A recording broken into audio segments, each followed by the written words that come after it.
Hey guys, it's There we go. Eric from foundersbeta.com, and I'm delighted to have Nick from Codecabin. Nick, thank you so much for joining today. Thank you, Eric. So Nick, maybe talk about a little bit about your current work and tell us about Codecabin and some of the products you're working on. All right. Well, Codecabin was started about 8 years ago in 2012, and it all originally started with a WordPress plugin called WP Google Maps.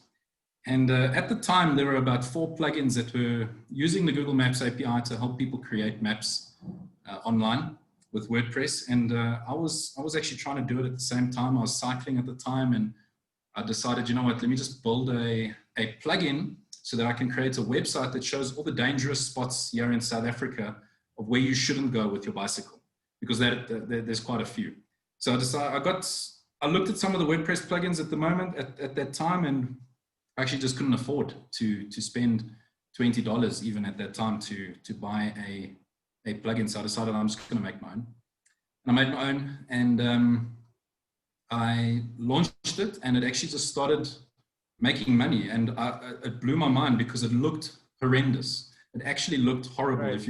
If you ever look at version 1 screenshots of that thing, you'll question everything you know about startups and validating things and creating Right. an MVP and everything. Right. Question everything. And this thing just took off, and now it's the #1 plugin in the world in terms of the map industry. We've got close to 500,000 people actually using the plugin at this point, and it's really our bread and butter. It's really our go-to product. It's our star. And then what we do, we create a whole bunch of different internal products that we constantly test. We create these MVPs, and we send them out, and we try to see what actually sticks, what works. And then whatever works, whatever starts gaining traction, then we really sort of put a lot of effort and a lot of money into that, and then market that thing to the hills, and then see what happens. And if it works, then it works. If it doesn't, then we're very slow to sunset products. It's one of our weaknesses. We really just don't let go too well. So we've got a lot of products in our portfolio, which we really shouldn't have. But yeah, at the moment we're on a mission. It originally started as hashtag expand the cabin, Codecabin, expand the cabin. Right. And we decided we're going to build 50 products in 10 months. And we thought that would be okay, because we had 5 really good people in our team that could actually put out a product a month, which is doable. And then we actually lost one of our product developers. So we've had to rethink things slightly. And there's been some issues internally in terms of one of our bigger products that we've had to take a look at. So we've created about 16 products over the last 4 months, I think. And yeah, we're really excited to get these things out, and we love creating new things. And that's just our core at Codecabin. We create new things, we get it out, and we see what happens. Awesome. I think that's a great way to go about it, because a lot of startups, they get attached to one idea, right? They do. And if that idea is not working out, they still continue, right? Bad idea. So. Well, I mean, there's so much talk about how you should really just keep pushing for years and years and years. And we've done that. We've done that with products, and we've sides. We've really gone sort of hyper experimentation on the one side, where we do products and we see what happens almost immediately, and then can it if it doesn't look promising. And then we've gone the task of actually creating. I mean, Bleeper.io was one of our products, and we spent so much money on this, Eric, and we put years into the development of this and years into the marketing of it, and it just never really took off. And there's obviously reasons for that, but yeah, I'm on both sides of the fence, whether or not you should push something for so long, or whether you should experiment and do things quickly. Right. That's always the challenge, to decide which one you have to go with, right? It depends on the product. Right. And also, like, I think, for the founder too, it's the gut feel. You got to trust that, right? So that's scary. And the data as well, like, the site traffic and the traction, but it's always a challenge. But I like the fact that, working on multiple projects can be a good thing in a way, I think. And try one thing and see if it works and whatnot. But it's exciting. Oh, for sure. So any new products right now you're releasing in coming months, or? We've got so much on the go, Eric. I don't even know where to start. If you have a look at my blog, I know this, we're going to chat later, but if you have a look at my blog, it's nickd.io. And you can actually see what we're up to. November was a little bit crazy, but we've got So we've got some really cool projects coming up, but we'll chat about that. Awesome. Awesome. Great stuff. Okay. So, yeah, let's move on to the next question. Let's talk about the early days. Like, you know, how did you even know, like, you wanted to start a startup? Because, I mean, a lot of people, you know, they just go get a job and, you know, go work for someone else, go on a salary, right? A startup is so hard. So what made you decide to go this path? Was it the accidental plugin or what was it? Look, I've always been a bit of an inventor. Since the first computer when I was 12, and then I completely destroyed it first day. Oh, no I was way. not happy, and then you had to go buy another one, and that was a Pentium 1. I don't know if anyone can remember those. Right.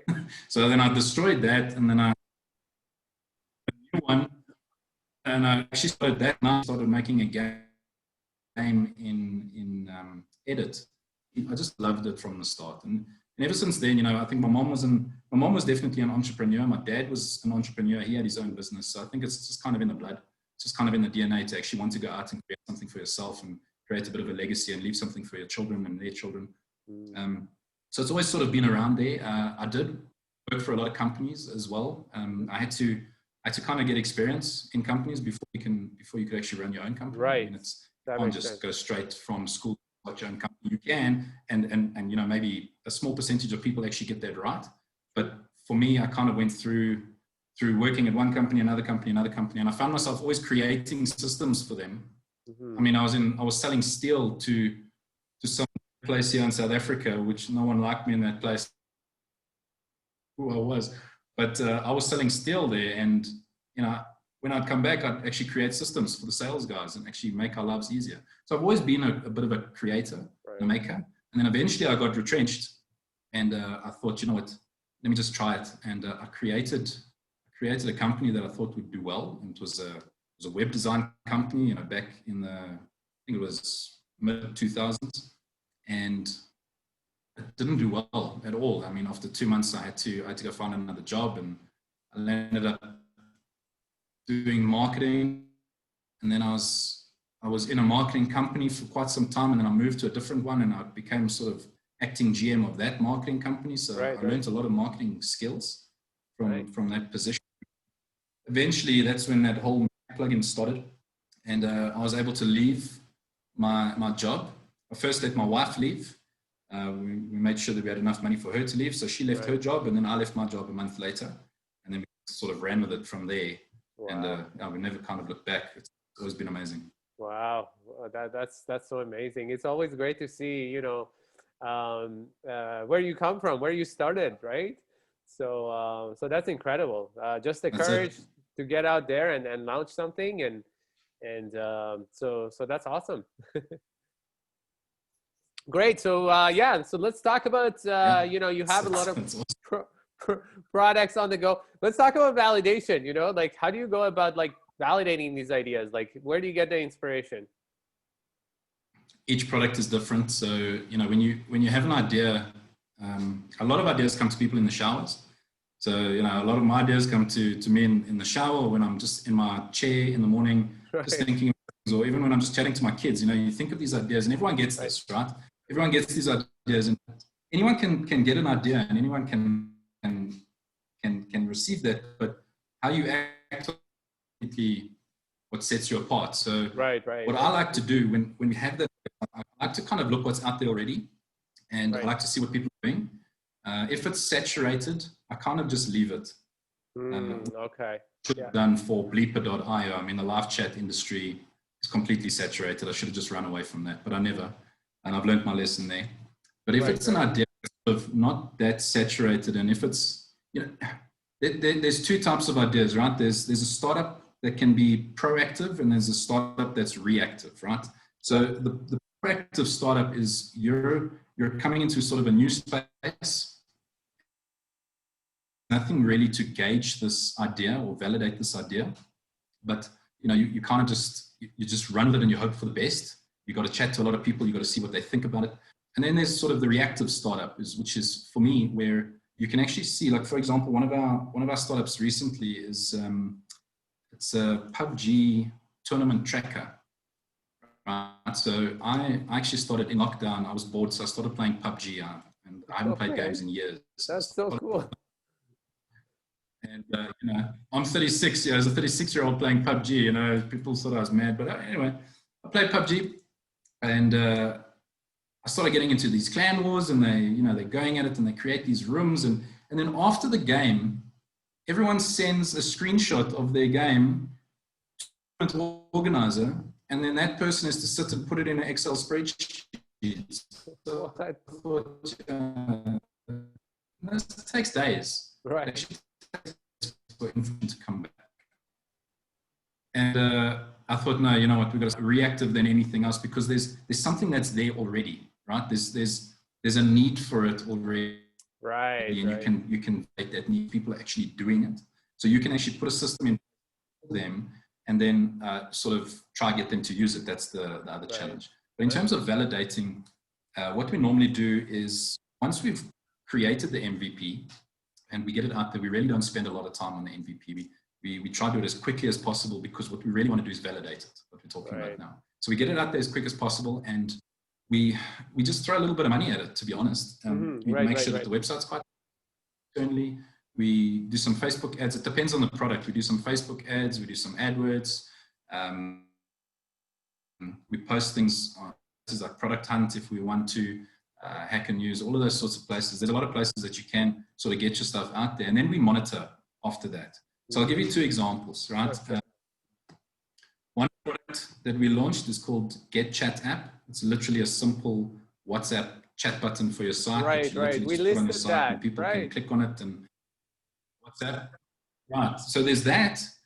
And then we created another one called WP Social Proof. So you've seen FOMO, right? You've heard of FOMO.com? Yes, that's right. So literally we were going to create this for WooCommerce. So we created something like that for WooCommerce, and we put it onto WordPress.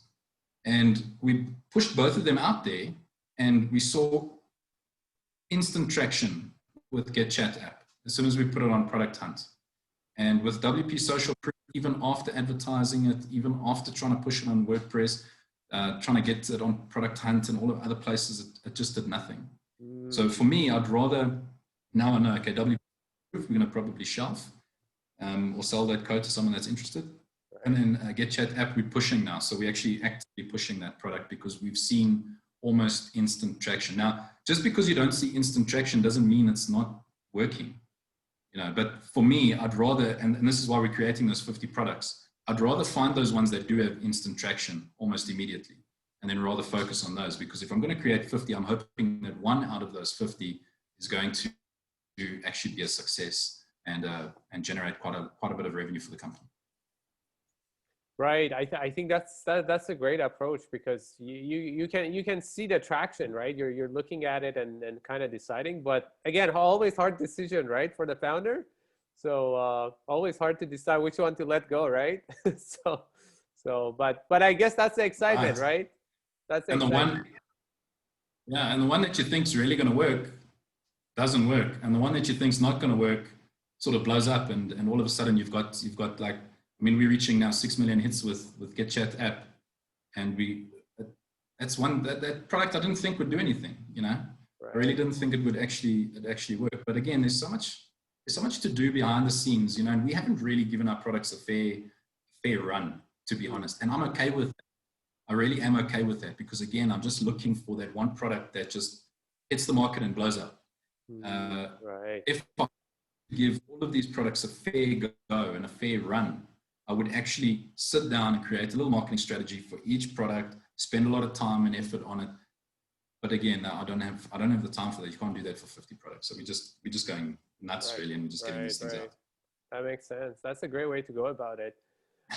Yeah, let's move on to the next question. Let's talk about team building a little bit. You know, how did you go about like building your team, and what do you look for? And okay. So at CodeCabin, we have a rule, and that rule is that we only allow people into the company. So what we do is, and we're a small team. I mean, we're a team of 6 at the moment. Nice. And what we do is we trial run people, and we give them like 3 to 6 months to work with us on a freelance basis. because you never really know what a person is like, what's going to do, what they're going to do to the culture, what their skill sets really are, how experienced they really are. I mean, CV can only tell you so much. True. And so true. an interview with a person can really only tell you so much. But when they're actually in the company, and especially with remote companies, because we're all now fully remote these days, we have been for like the last 3 years, I think. But especially with remote companies, when they come in, we don't get a sense of the person until they actually start interacting, and they can either negatively add to the culture or positively add to the culture.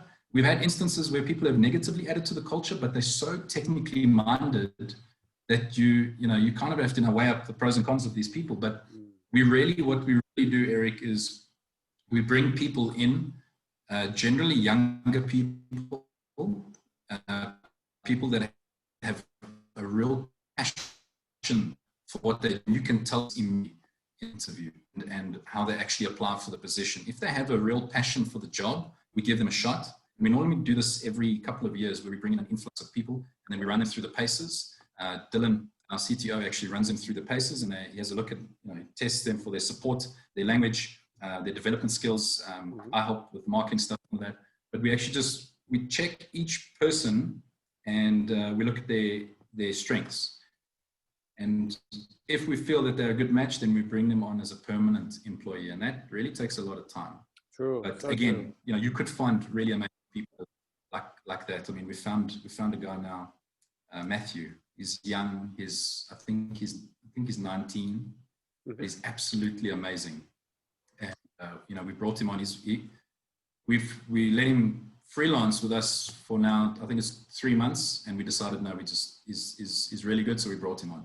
So again, we invest in excellence, and that's really how we stay. And if those guys and ladies don't cut it during the freelancing phase, then we just say thank you, and we give them like a month or 2 months notice, and then they go find something else. But we try to do that as amicably as possible, and try to give them a fair enough chance to go find another position.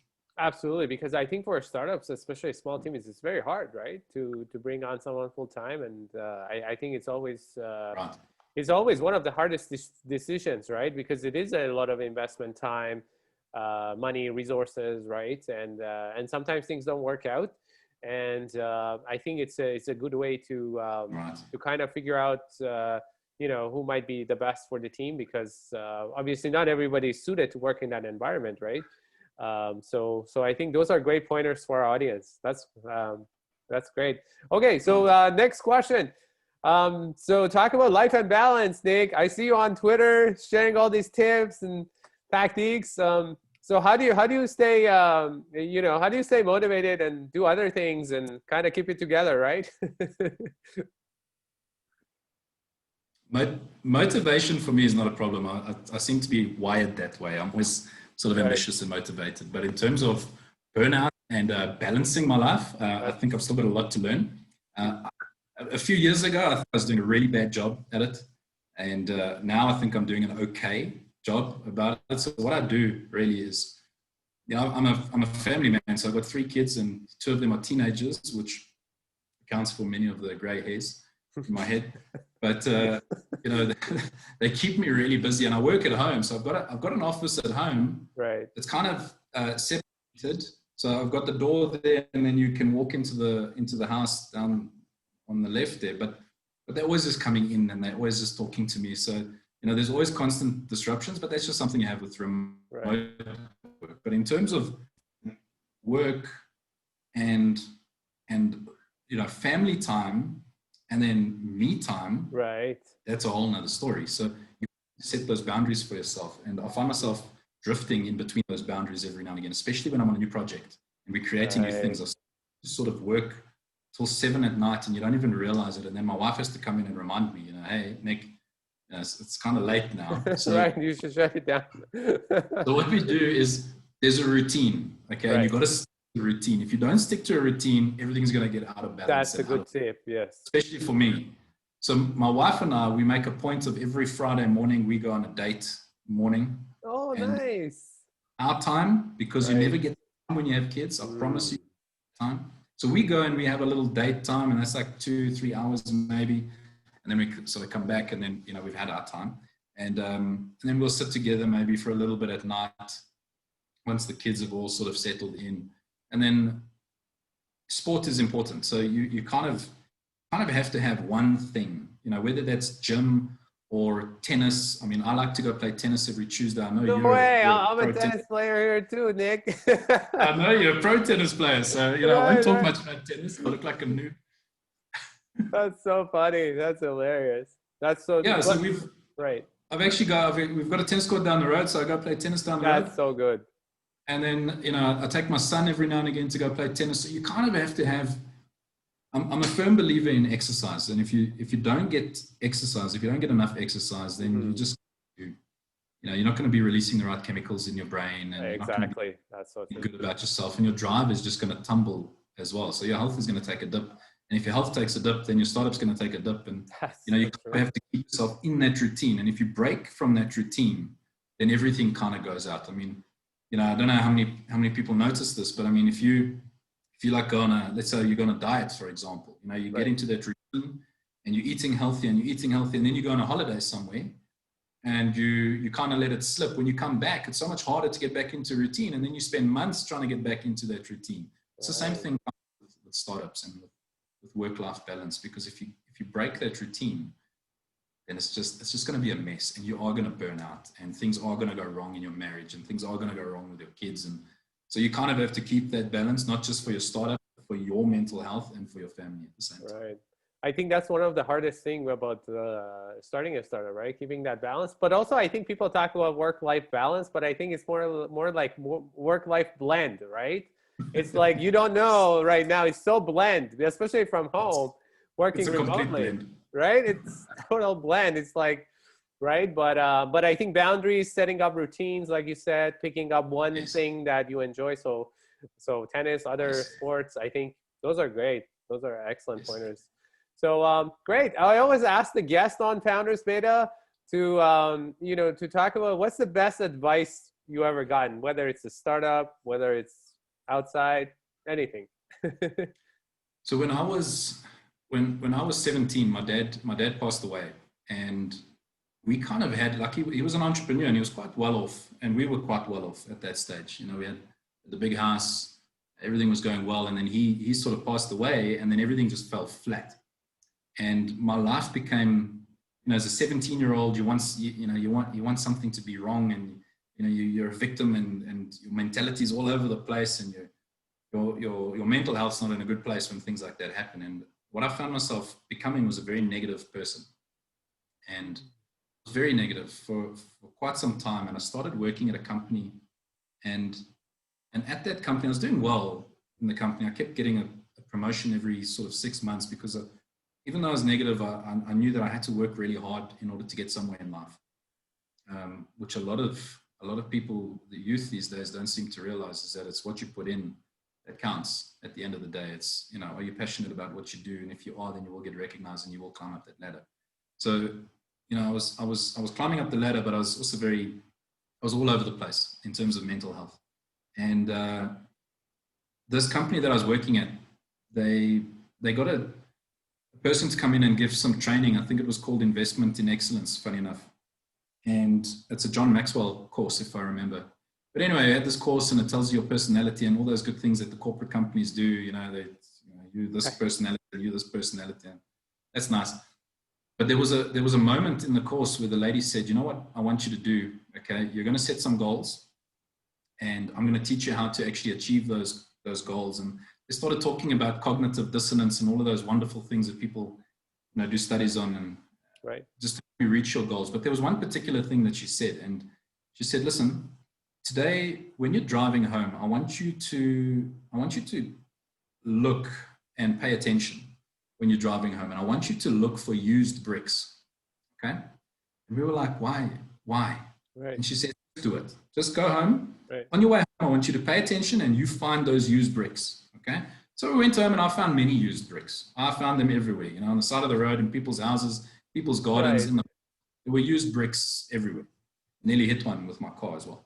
And we got to class the next day, and we told the lady, you know, that we all found used bricks. And she said, right, this is the concept I need you to understand. When you set a goal, right? You're going to have your eyes focused on the end of that goal, but you're going to notice things along the way in order to get you to that goal. So if, for example, you set a goal to build a startup, right? You're going to be always on the lookout for something that will help you build that startup, or for ideas that come in, or ways to tackle certain challenges.